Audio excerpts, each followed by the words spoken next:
আসসালামু আলাইকুম viewers, welcome to my Jenifa cooking house. আপনাদের জন্য আজকে রেসিপি নিয়ে আসলাম পুঁই শাকের ভর্তা। আমি এখানে পুঁই শাকগুলো ধুয়ে রেখেছি আর এসব উপকরণগুলো নিয়েছি: শুকনা মরিচ, রসুন, চিংড়ি মাছ আর পেঁয়াজ কুচি।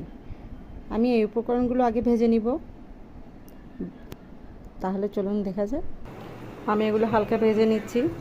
বাসায় গ্যাস না থাকায় আমি এগুলো রাইস কুকারে করে নিচ্ছি। রাইস কুকারে এগুলো করা যায়। পেঁয়াজ কুচিগুলো এবং রসুন, চিংড়ি মাছ তিনোটাকে ভেজে নিলাম।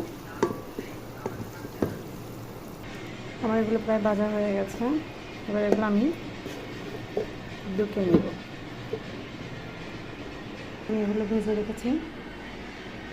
চিংড়ি মাছ আর রসুনকেও একটু থেতলে নেব। আমি এটার সাহায্যে এগুলো থেতলে নিচ্ছি।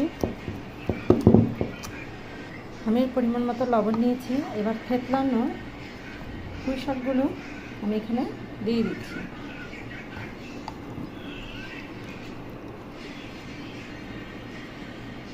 আমি রসুন আর চিংড়ি মাছগুলো থেতলে নিব। রসুন আর চিংড়ি মাছগুলো থেতলে নিয়েছি। এবার শুকনো মরিচগুলো মেখে এখানে দিয়ে দিব। এবার সব উপকরণগুলো মেখে নিব।